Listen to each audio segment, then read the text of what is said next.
Gusto mo ba talagang sabihin ko sa lahat kung sikreto niyo mag-ama? Ang susunod na programa ay rated PG. Ito ay nangangailangan ng patnubay at gabay ng magulang para sa mga batang manonood.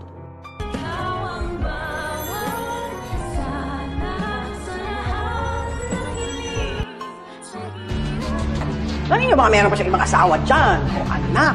Kanya-kanya na nga gawa ng paraan ang mga taong malalapit kila Lynette at Carlos para mahanap lang ang dalawa dahil hindi pa nga rin sila matrace ng mga inutil na mga pulis. Iniisip naman ni Aling Susan na baka meron pang ibang pamilya itong si Carlos dahil alam naman nila na hindi ito malabong mangyari matapos nga nilang mabuko ito na may iba pa palang asawa. Kaya naman maiisip ng matanda na baka meron pa itong ibang anak na pwede nilang kausapin. Kaya naman habang pinapakinggan ni Doc Lyndon si Lola Susan ay parang nakokonsensya na siya dahil alam naman nating mga viewers na siya lang ang nakakaalam ng sekreto ni Zoe. Kaya naman maya-maya nang wala nang masyadong tao ay kakausapin ni Doc Lyndon si Zoe na baka nga may alam ito sa kinaroroonan ngayon ng kanyang amang si Doc Carlos. Pero todo tanggi pa rin itong si Zoe dahil ayaw niya ngang mabuko na siya pala ay hindi totoong tanyag kundi isang Benitez. Pero hindi pa rin susukuan ni Doc Lyndon itong si Zoe at pilit niya pa rin itong paaaminin kung nasan nga si Doc Carlos at tatakutin na nga ni Lyndon si Zoe na kapag hindi daw ito magsasalita pa rin ay ibubulgar niya na ang kanyang lihim sa lahat ng mga taga-Apex at Eastridge.